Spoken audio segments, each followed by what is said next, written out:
So find the fittest hairdresser you can and then fuck her brains out. What Chinese frames do you think are up there right now that are pretty okay? I mean, a lot of people in the UK have... What motorcycle do I ride?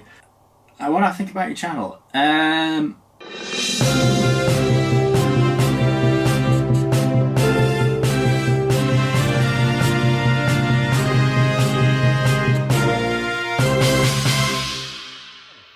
So how do you want to do this? Do I start the introduction or do you want to do your introduction?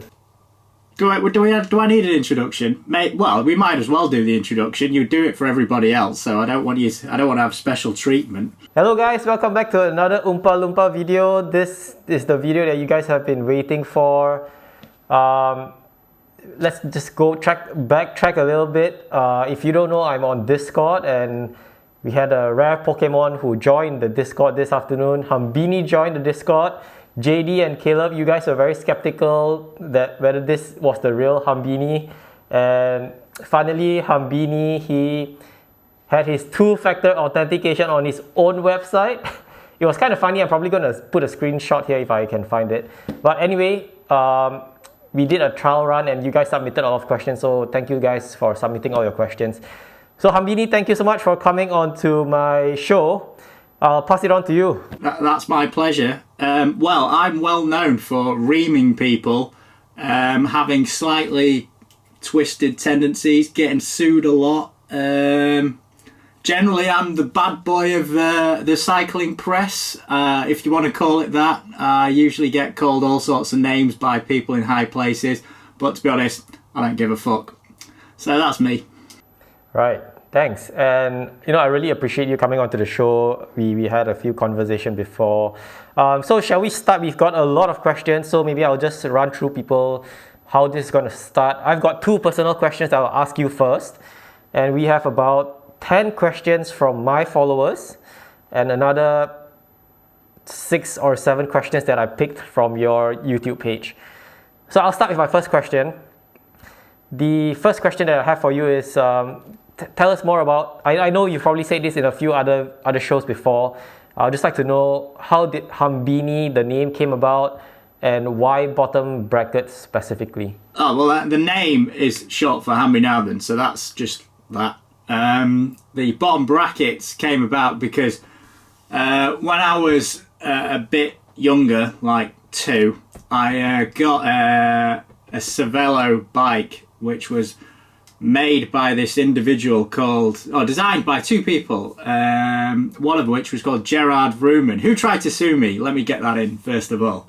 And his bike was a bag of shit. I had a bottom bracket that just creaked all the time, so I made my own. And then I was at the local bike shop, and the guy wanted to know where I got it from, and it moved on from there. And then I started YouTube just for a laugh, really, and then it's kind of gone on from there, and that's where that came from.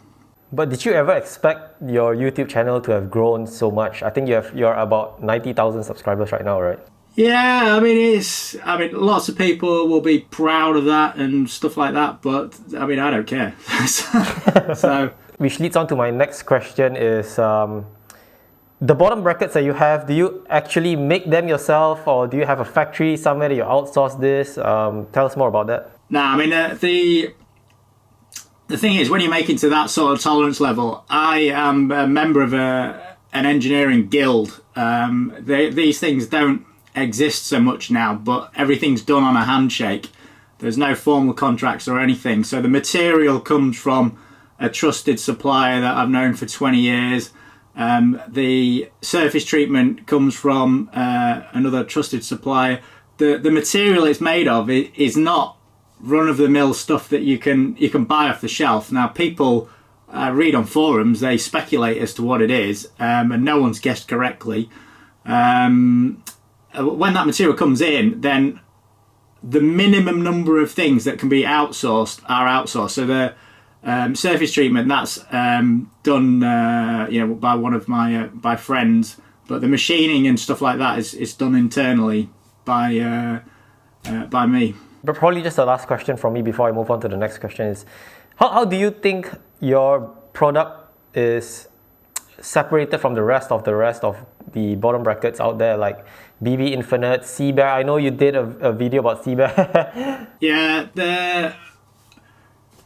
it's the engineer's bottom bracket, isn't it? It's not surrounded by Ceramic Speed, and I'm using their name, Ceramic Speed, CBER, Kogel. They were all cyclists that wanted to do something related to something they enjoyed.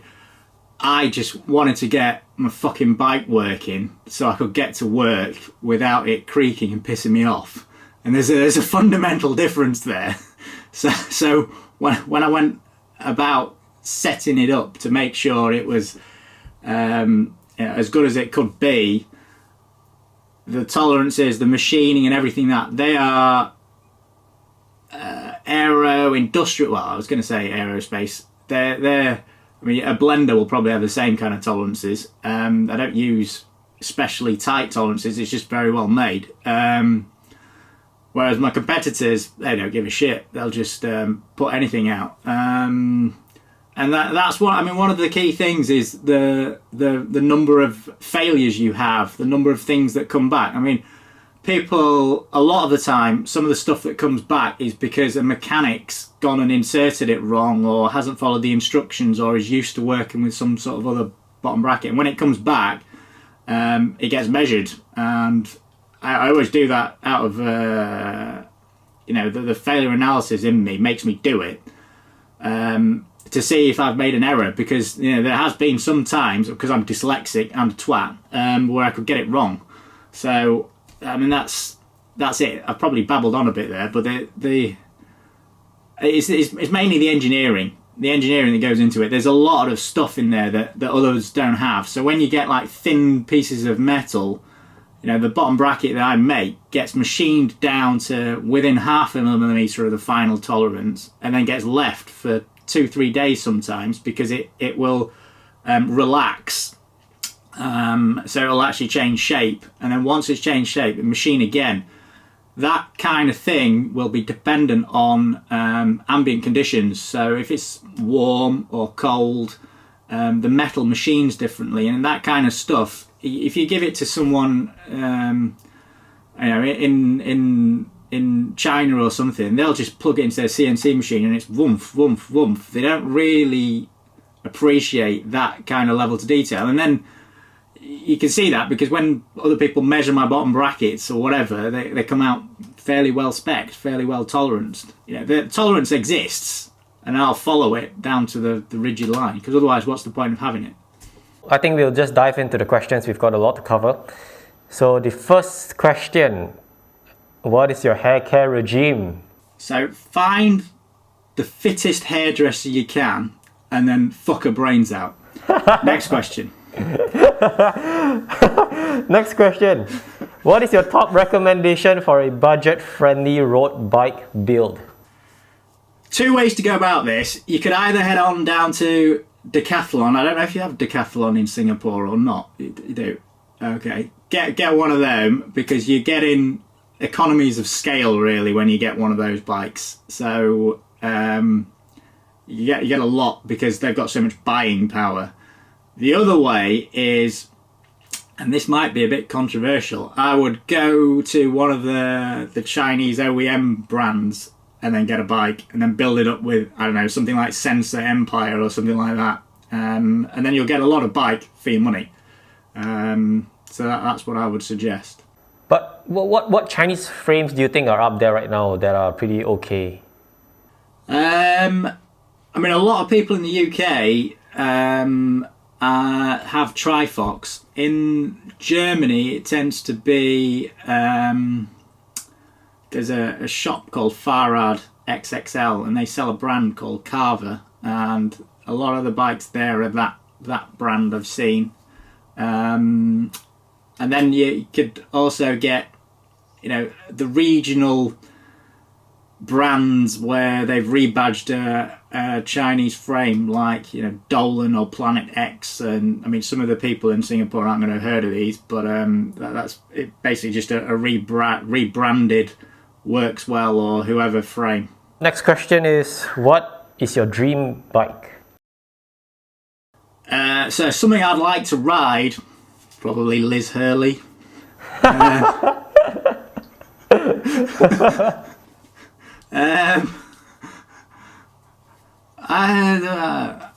don't really. I mean, the dream bike. Once you're on the bike and pedaling, it doesn't really matter. It honestly doesn't matter. You just want to get from A to B as fast as possible to get off it, so you can save your bollocks from, unnecessary pain or whatever.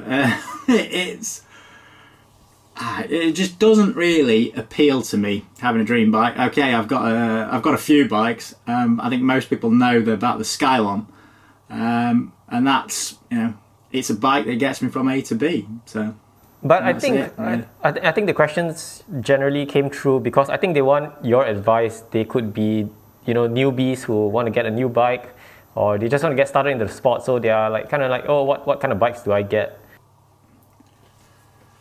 You want to get a bike that fits. So that's the main thing. Get a bike that fits. And then if you're into badges, then get a Specialized, because you've got one of them, haven't you? What do you think of my bike? So I have a SX Venge, and I had an issue with a creaking bottom bracket on that bike. What do I think of your bike? I think it is the product of some very, very clever marketing people. I'm not saying their engineering is shit. I think it's utterly fucking shit. But yeah, I mean, if it's a double triangle frame. If you're gonna send whatever, how many $1,000 bike it is it, I don't know, 6,000-7,000, however much it costs now for the frame, and the steerer's got a known fault, it's scandalous, absolutely scandalous. And then people will still buy it. I think that's just a disgrace. So it's all down to marketing, right?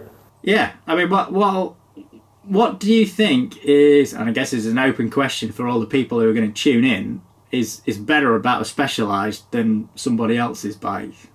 Yeah. I mean, is it made out of a wonder material? No. Are the frame shape tubes fundamentally different? Probably not that different.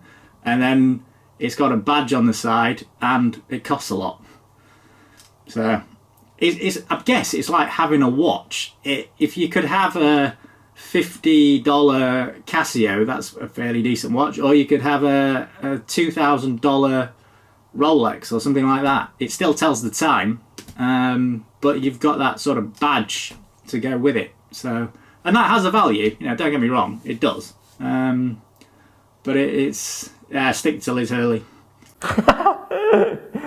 Okay, I'm going to move on. The next question is, why did you take down so many videos such as the Absolute Black and the Canyon videos? So most of those videos I didn't take down. All these bellends go and complain to YouTube and then they get them taken down.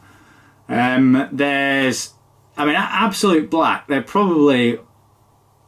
it's the most strangest company I think I've ever had the fortunes of dealing with. Their marketing strategy, everything is just completely unbelievable. The number of people they threatened, so it wasn't just me, it was 3 or 4 other YouTubers.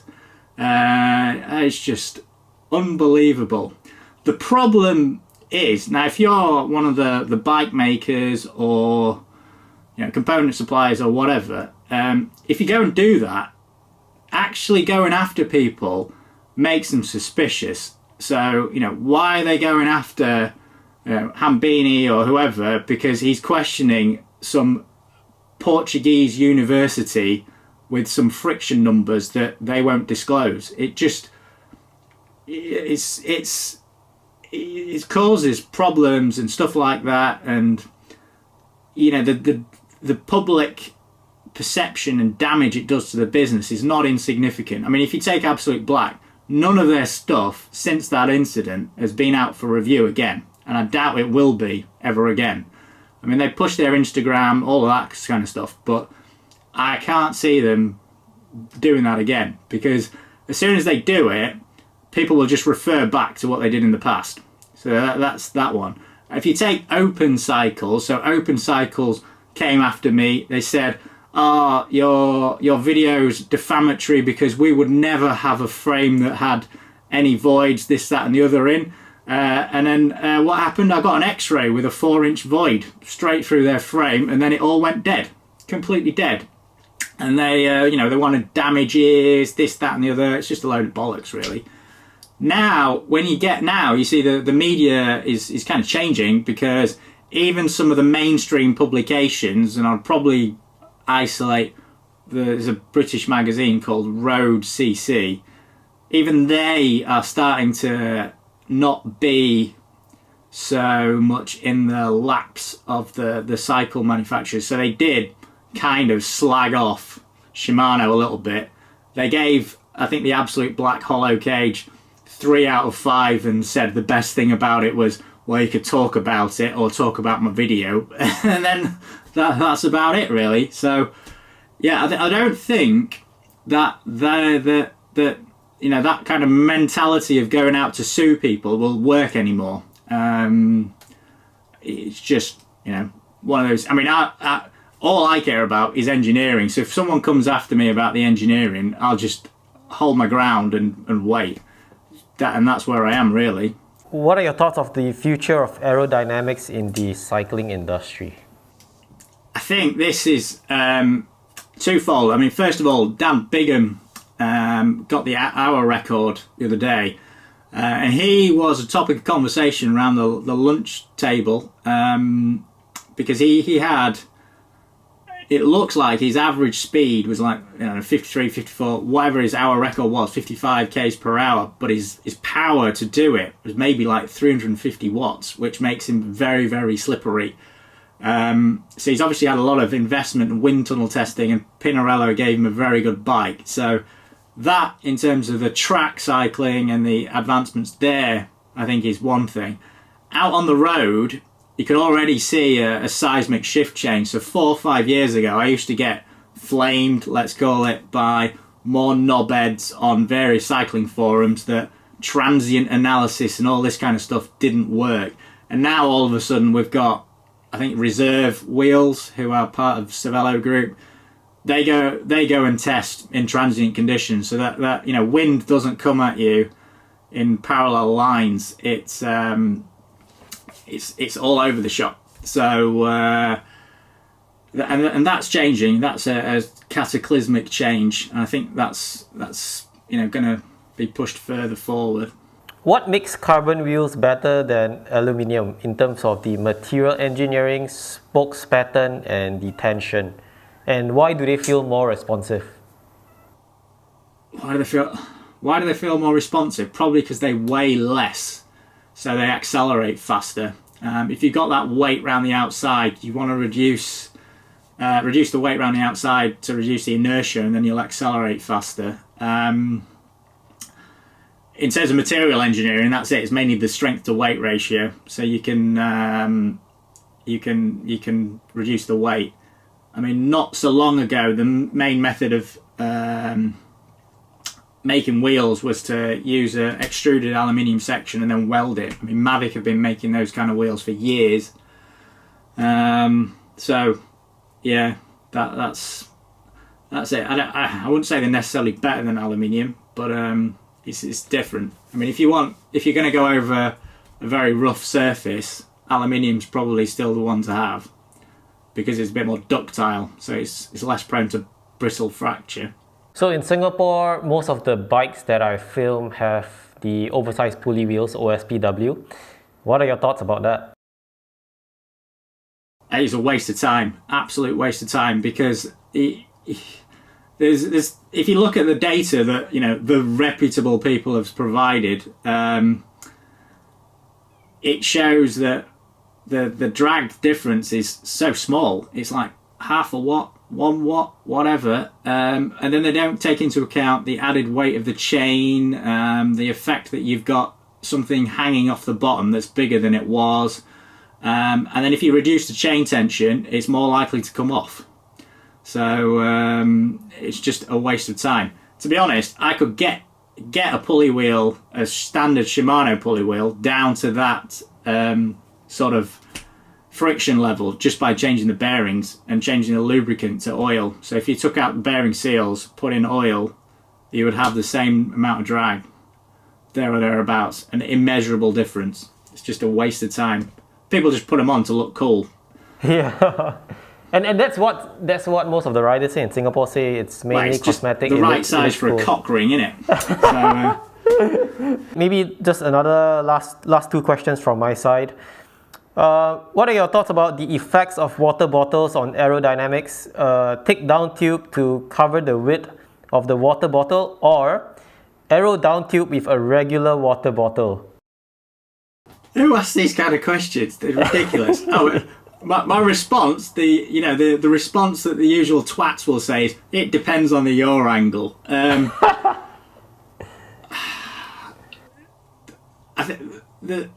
mentioned this earlier. The fastest way to make something fast, the easiest way is to get rid of it. So you want to reduce that cross-sectional surface area. Plonking the water bottle on there, if it's shielded, yeah, okay, you'll still have a bit of a penalty, but you can sometimes get it to sort of increase the effective chord ratio of the aerofoil that the air sees, and then you'll go a bit faster.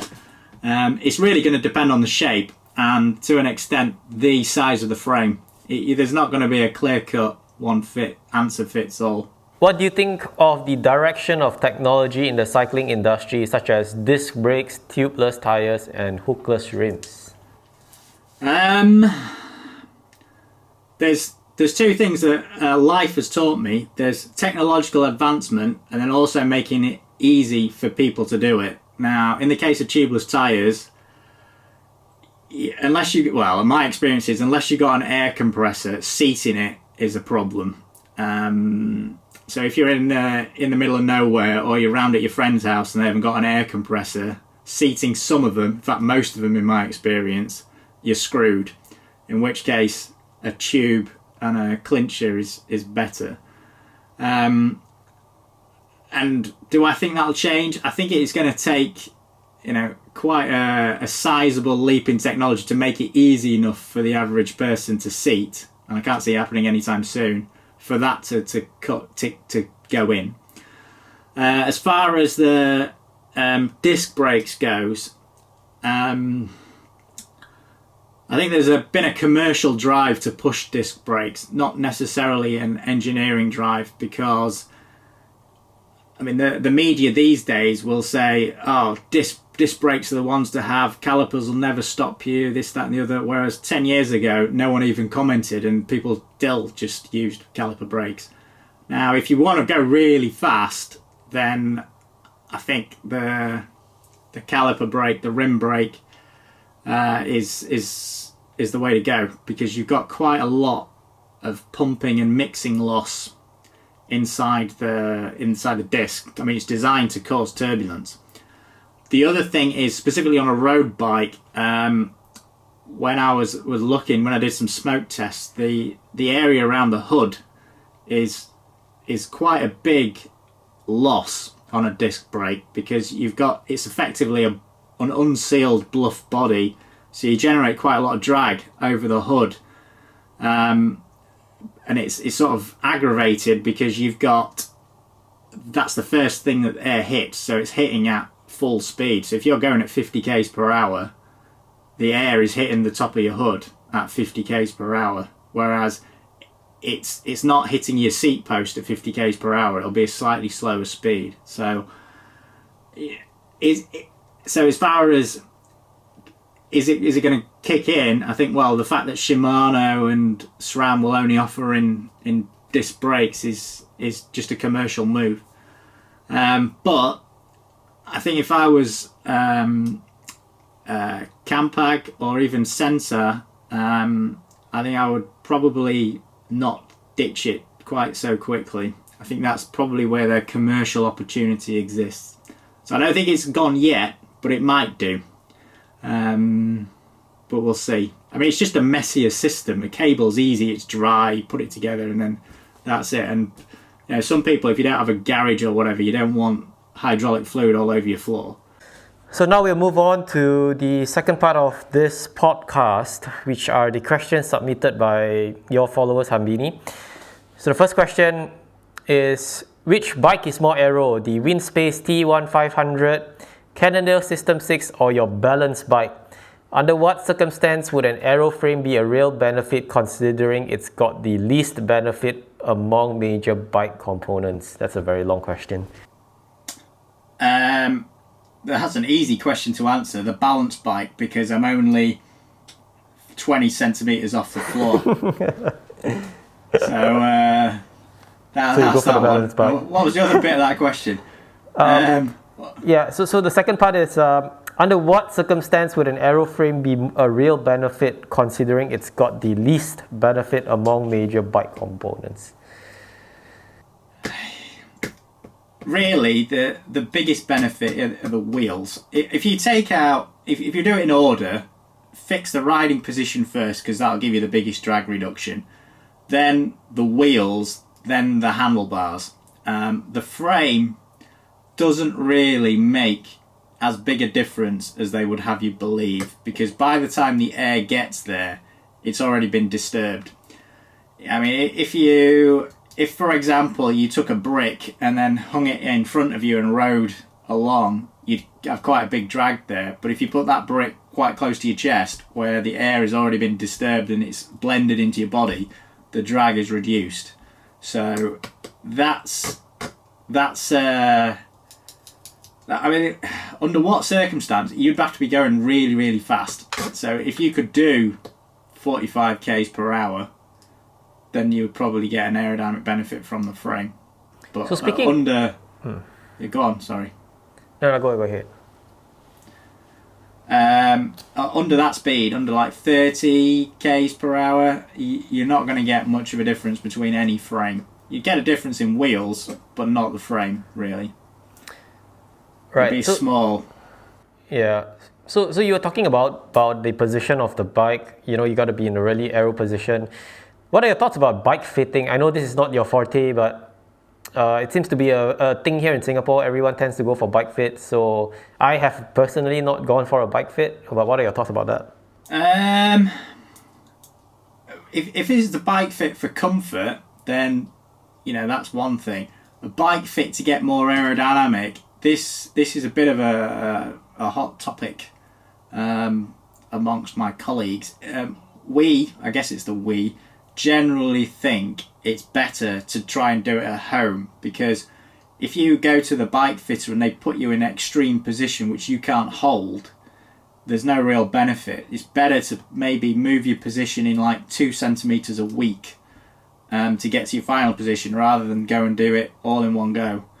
I mean, obviously that's not always possible because you might have to change your stem length or whatever, but if you want to go aero, I mean specifically time trial positions, my best advice would be get a mirror at the side of you and look to see where you've got your losses.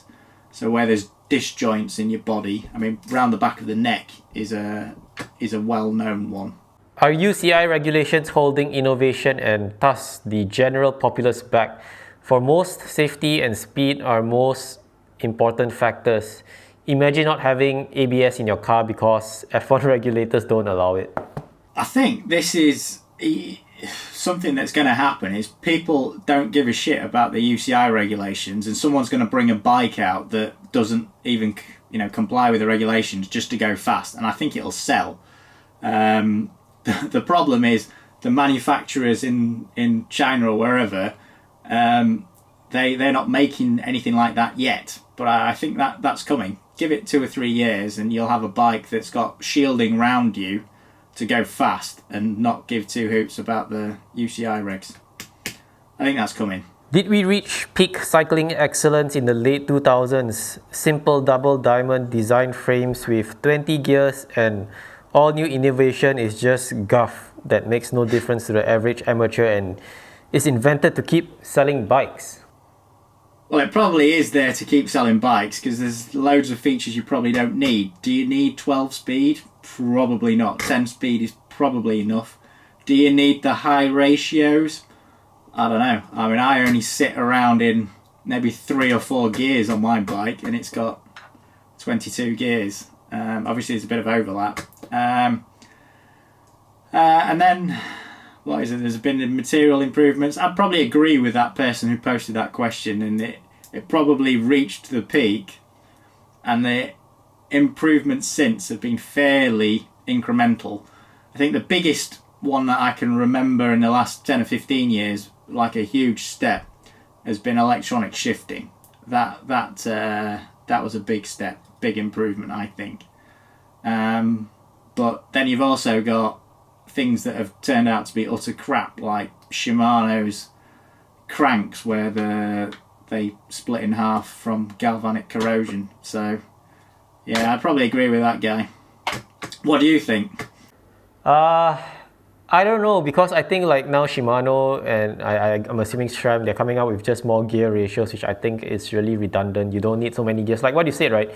Most of the times they're just sitting on either 2 or 3 chain rings. You don't really go all the way up. Personally, I don't need the latest, Dura Ace or Ultegra.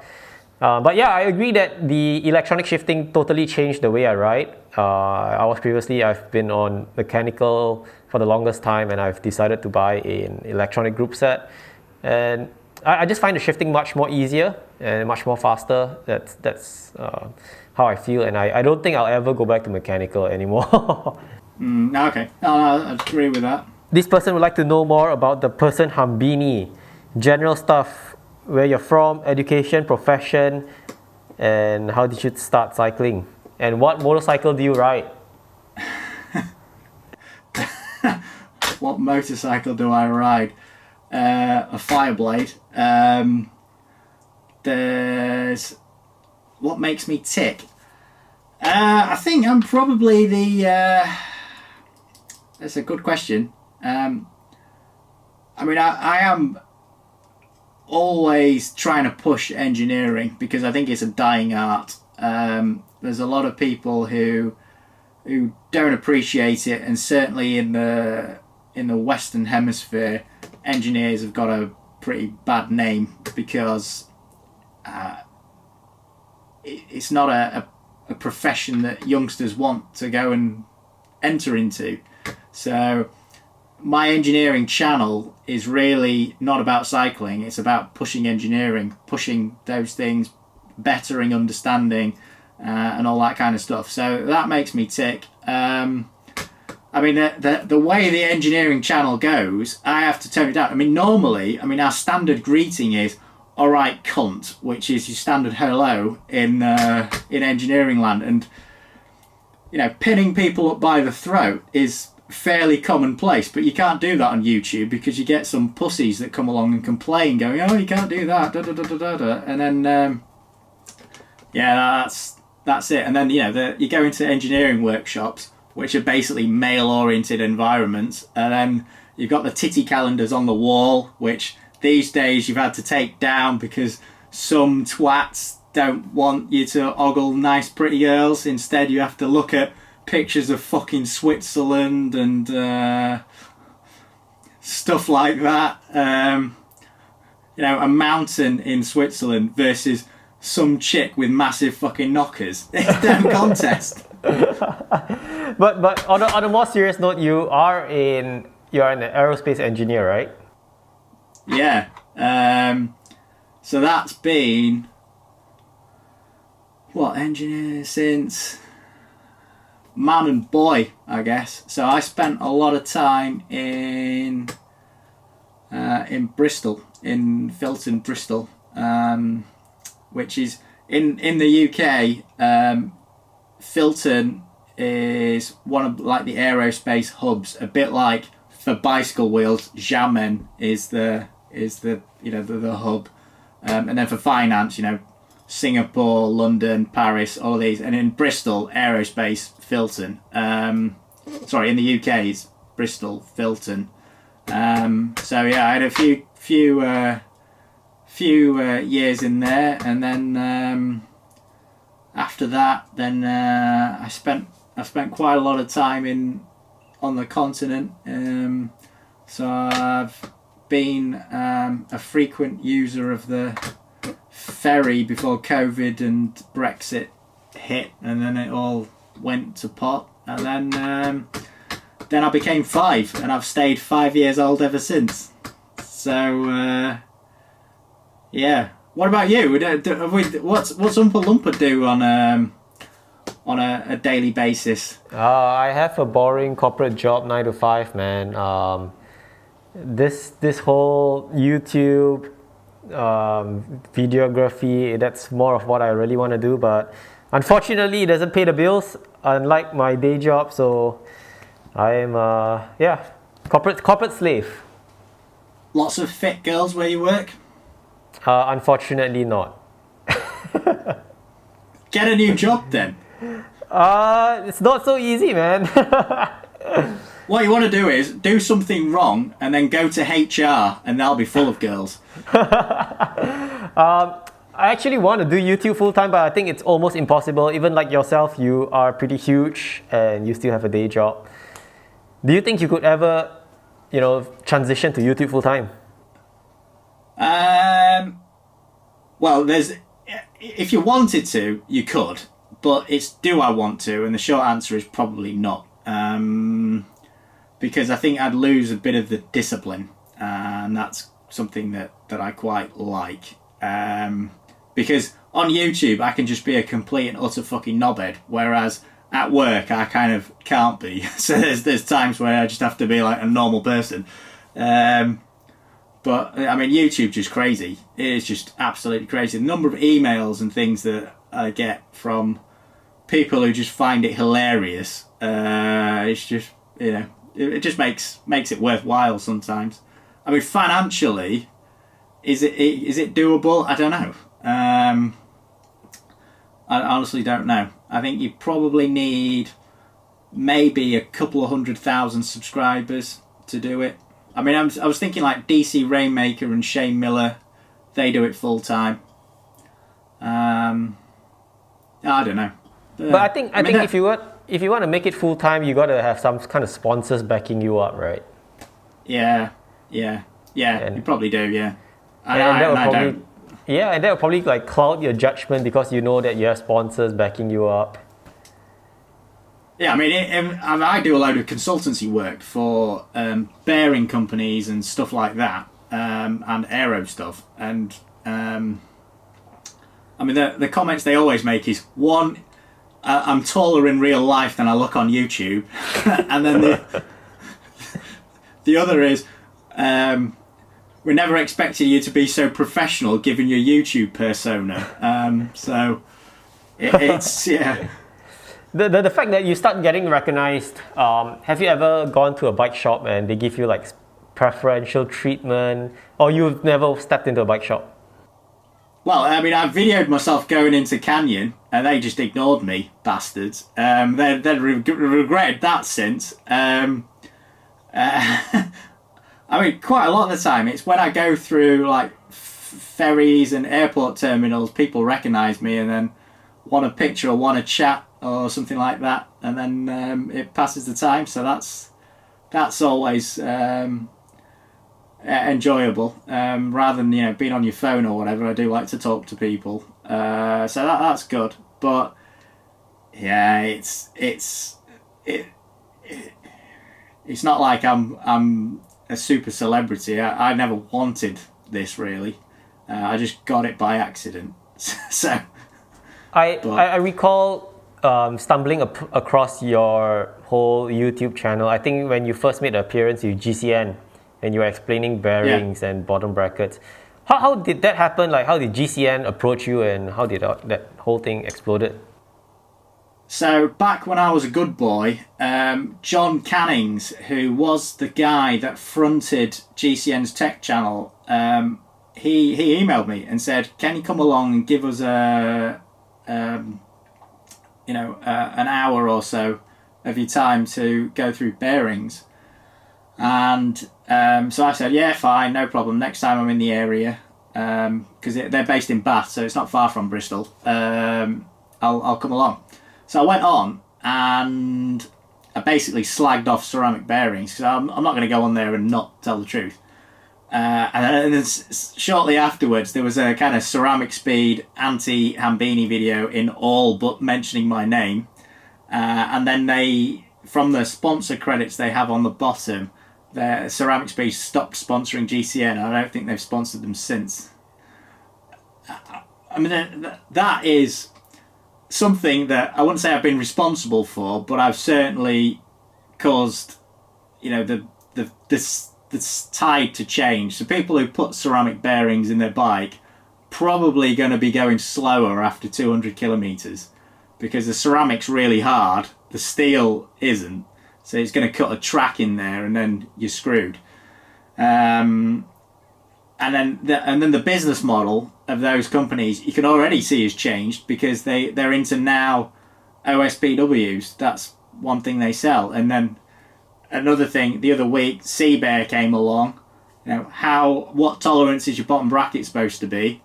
They wouldn't answer the question. It had nothing to do with the bearings. It's just crap machining.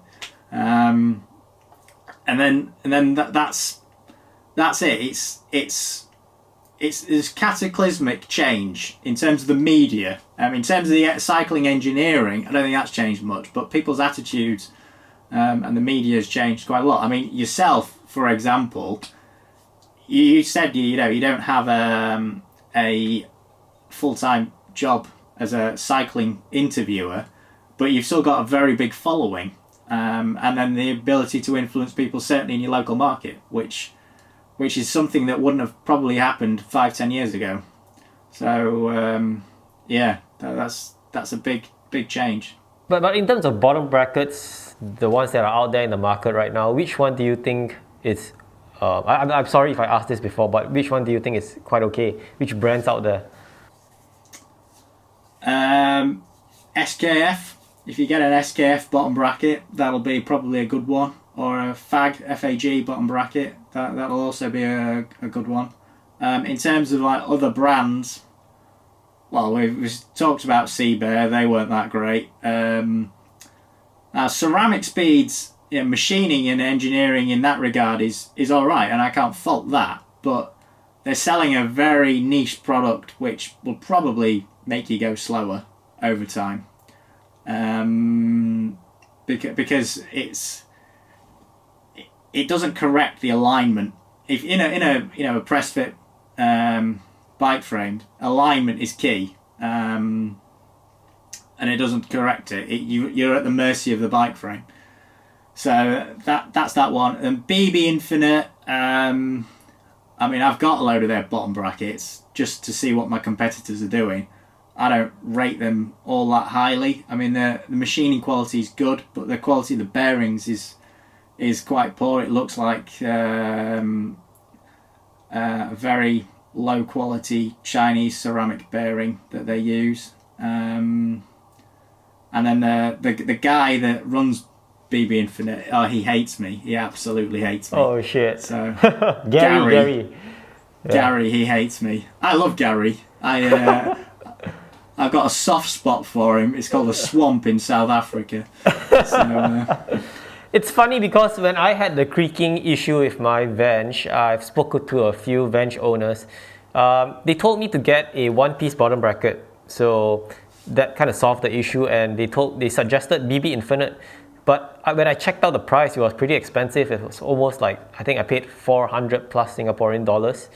But I mean, it solved the problem for me. I tried the cheaper solution of applying Loctite onto my existing bottom bracket, but it didn't work.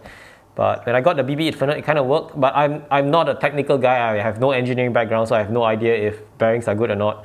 But I went for the steel bearings. I don't believe in that whole ceramic bearing kind of crap. I think it's really marketing. Even though I bought Chris King's ceramic hubs, which I wasted my money on. So when are you coming down to Orchard Towers? Anytime soon? I will have to consult the hairdresser's schedule to see when we can get down there. It's a long old flight. But I mean, when was the last time I was in Changi Airport, isn't it, Singapore? Yeah. That must have been 20 years ago. Oh my god. You got to make a trip here, man. I went around, is it Simlim Tower, which is the electronics? Simlim Square. Yeah. Simlim Square. Yeah, that was an experience. So Wait, so this was 20 years ago? it was 20. I think it was 20 years ago, something like that. My memory's not very good. Oh, plus I'm only 5, so I was not born yet.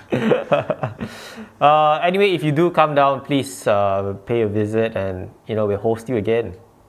I'll host you. I'll hold you to that. I think I might get mobbed next time I'm in Singapore. Yeah.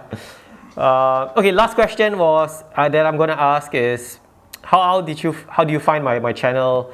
What do you think could have been improved? And how do you stumble upon my first video? When I think about your channel, I mean, it came up in my feed on YouTube, and then I clicked on it, and then I thought, this guy's got some character because he does all his videos in a gimp mask. It can't even be that cold in Singapore when you do it, because some of the people who have on it look like they're sweating buckets. So I thought, well, who am I to say anything? Because I've got a beaver as my logo, which is a euphemism for a vagina. So I thought, oh well. I thought it was really good. What I do like doing is I like seeing videos of people from different cultures and parts of the world and what they think about their bikes and stuff like that. And in Singapore, it's very much as much of a status symbol as it is a functional symbol. What I mean is the bikes that you get from the random punters are very good bikes. They're not like crap bikes from the supermarket, which is what people here often ride along on. So there's a shop here called Halfords, which is like the car parts store, and people buy bikes from there. They're not particularly expensive, but people ride along on them quite happily. Whereas everyone on your channel tends to be a Specialized or a Factor, or even the Time Skylon from the guy, it was a couple of weeks ago, who spent 30,000 Singapore dollars and asked me why it took so fucking long for me to build mine. Well, yeah. So I think it'll take off. The limiting factor will always be how big the market is. And if you target it at Singapore, then you've got a market of X million people. If you target it at the world, then you've got a much bigger target. I think as a whole, the cycling media has changed quite considerably, and people who want reviews and those kind of things aren't going to the mainstream cycling magazines and channels anymore, because they're just paid for adverts. They'd rather get it from someone like yourself who goes and speaks to some person who's had a bike for a while and has had to live with it and says, oh yeah, that bottom bracket's a bag of shit, the handlebars broke, or whatever. That carries quite a lot of weight. So I think that'll do well. And there's obviously the niche with the mask, and given the number of Discord followers and all that kind of stuff, I think you'll do quite well. And all you need to do now is get some hot hairdresser to be your assistant. Make sure she's got big jugs, and then it'll be sorted. So, by the way, my camera just overheated. I've just got a warning, so my camera is dead. I'll probably use your footage. So if you could do the honors of closing up this interview, because my camera is already off. Okay. Well, thanks very much for tuning in to the Oompa Loompa Cycling channel. If you want more fun bags of joy, tune in next time when I'm going to get a hot hairdresser just so you can bang your TV screen. And that's it for now.